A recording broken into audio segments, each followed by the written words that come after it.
Alors vraiment désolé, il y a eu un bug. Il y a eu un gros bug avec CamStudio. Du coup, je suis obligé de recommencer cette partie. C'est pas grave, j'ai juste écrit des choses. Donc voilà, je vais vous montrer l'incrémentation, la décrémentation et les boucles et les si. Donc voilà, on va commencer par alors là, l'incrémentation c'est le nom de votre variable et après plus et la décrémentation c'est moins à la place.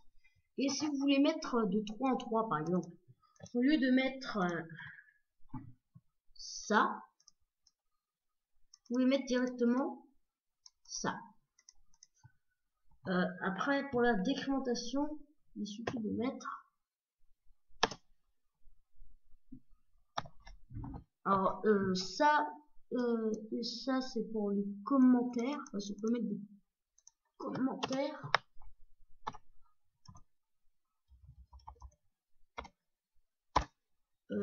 Ça c'est égal à z.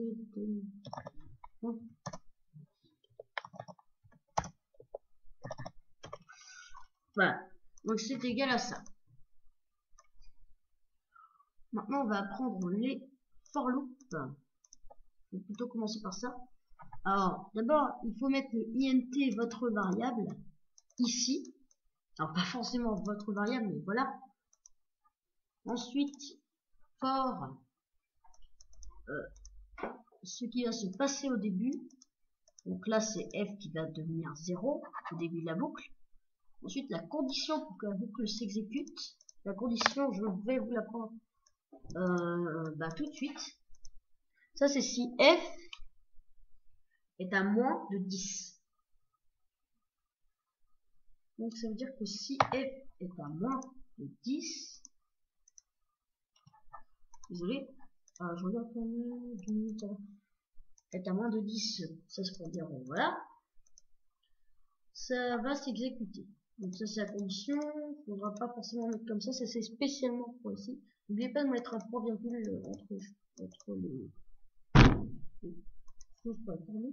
Ici, c'est ici il ne faut pas mettre de point virgule. Ici, ça c'est ce qui va se passer à chaque fois que ça va, là, on va revenir au début, parce qu'en fait ça va faire quelque chose de normal, ça va faire de haut en bas dans votre boucle, et ensuite, n'oubliez pas les accolades, hein, c'est très important.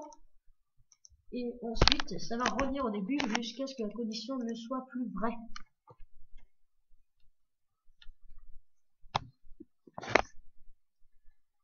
Donc là, avec l'incrémentation qui va ajouter 1 à votre variable, ça va normalement. Alors n'oubliez pas les parenthèses, hein, c'est important aussi. Normalement, ici, comme il y a une incrémentation, la variable f qui commencera à 0, mais ici, hein,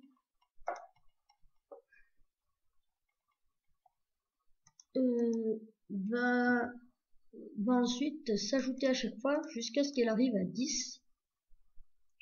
Ensuite ici on va mettre la boucle s'exécute, ensuite le nombre de fois ça va s'exécuter, et comme ça commence à 0 vous pouvez mettre plus 1. Attendez une minute, je reviens tout de suite.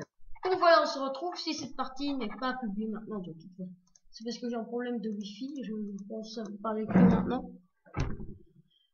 Donc je vais vous montrer maintenant ce qui va se passer quand je vais lancer le programme.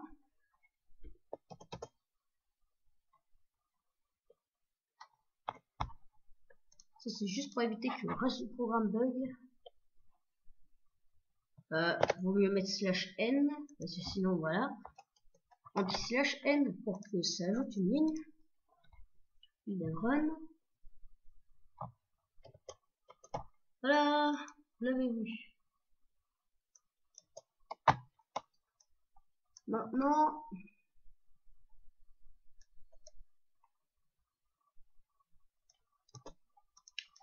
je vais vous montrer condition avec les if. Après, je vous montrerai. Non, je vais qu'à vous montrer tout de suite la suite des boucles. Alors, il y a les while. Alors, n'oubliez pas les accolades, hein. Ça, c'est très important. Maintenant, while, attendez, je reviens tout de suite. Non, en fait, désolé, mais il ne faut, enfin, s'il y a beaucoup de pauses, je suis vraiment désolé. Mais bon, au moins, il y a une vidéo.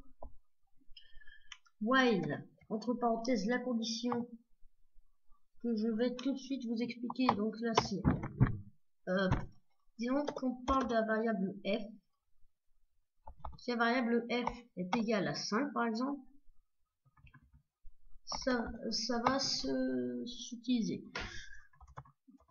Plutôt la variable a qu'on a créé la dernière fois est égale à 1, ça va s'exécuter. Donc c'est un petit problème parce que si ça ne change pas,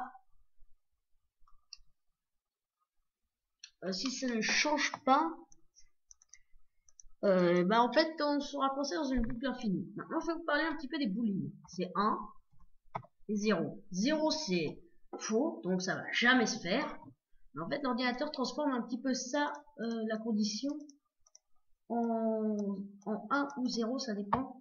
Donc en fait ça c'est, si c'est 0 ça ne va pas s'exécuter, c'est 1 ça va forcément s'exécuter. Donc si vous mettez while 1, c'est une boucle qui va forcément s'exécuter, mais après vous pouvez mettre à l'intérieur break qui marche aussi avec le for loop, très important ça. Donc il y a aussi les boucles do while.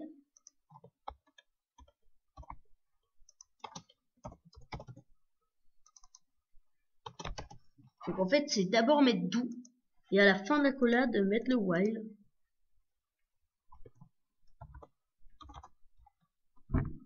Donc en fait ça va, au lieu de se vérifier en haut à chaque fois, en haut juste avant que la boucle se lance, dans les for loop et dans les while loop,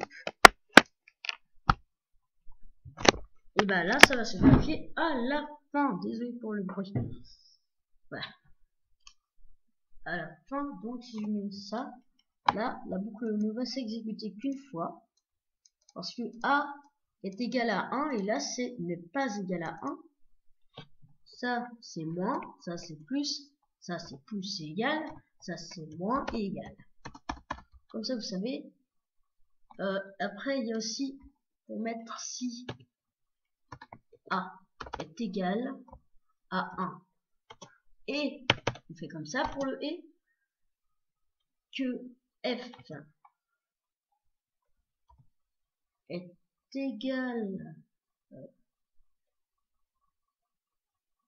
est supérieur à 0. Voilà, comme ça vous pouvez mettre ça.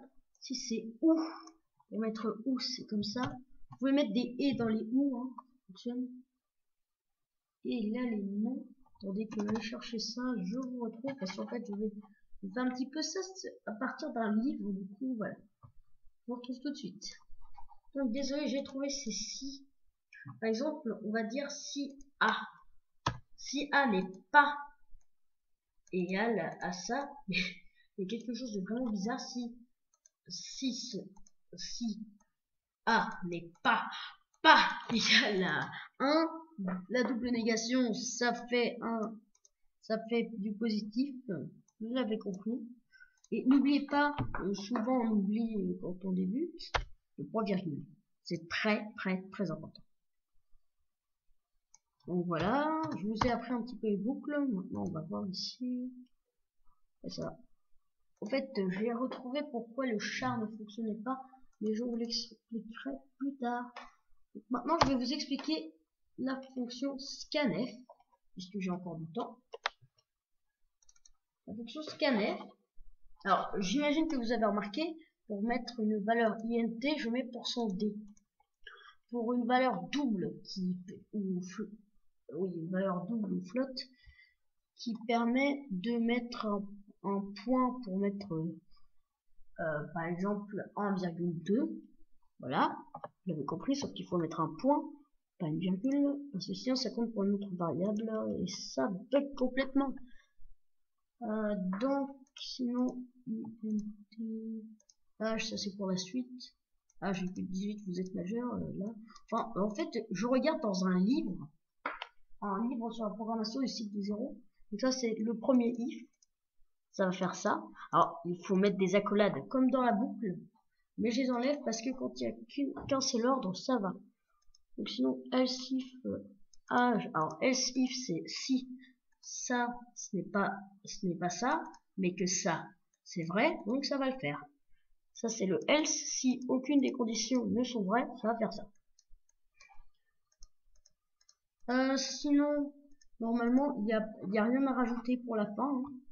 Pas de M ou je ne sais pas quoi.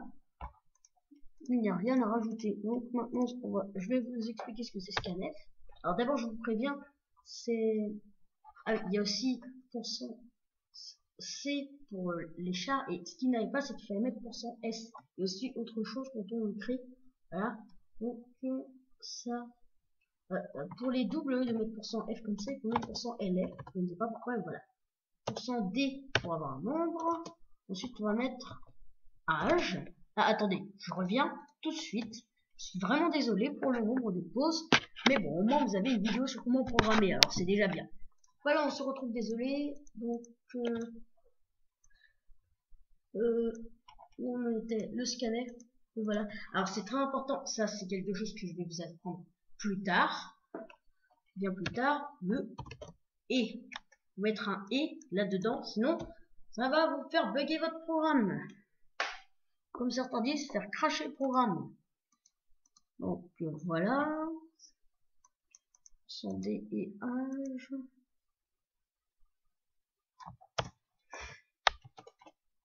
Printf.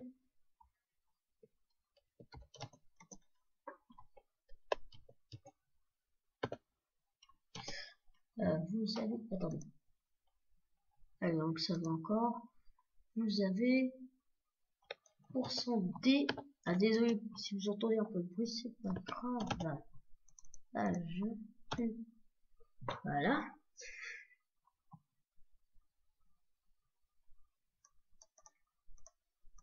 Donc vous avez %D âge, donc il va me dire quel âge on a mis juste au-dessus. Vous allez comprendre comment ça marche après.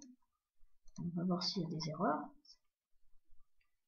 Normalement il n'y a pas d'erreur. Elle peut s'exécute. Là il va vous demander votre âge. Ah, je sais pas si vous je sais pas si vous avez entendu le klaxon, mais bon, il y avait un klaxon. Si on met 25, vous avez 25. Ah oui. Donc je vais mettre en Z majeur. Process returner du 0 grâce au gauge que j'avais mis la dernière fois.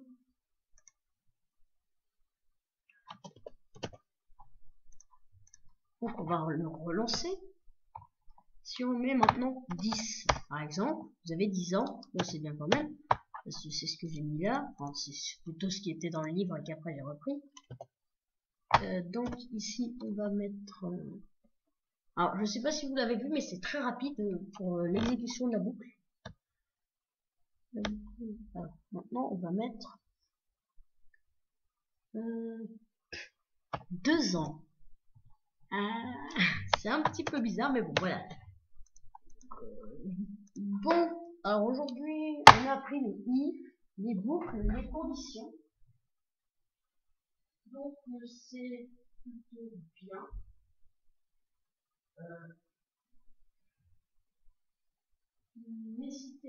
N'hésitez pas à vous abonner à la chaîne informatique pour plus de tutoriels sur l'informatique et la programmation. Donc là, c'était la partie 2 sur je ne sais pas encore combien de parties. En fait, je suis un livre du site du zéro pour faire les tutoriels, mais il y a certaines personnes qui préfèrent regarder une vidéo plutôt que de lire quelque chose. Donc au revoir tout le monde, c'était Mister S10, voilà.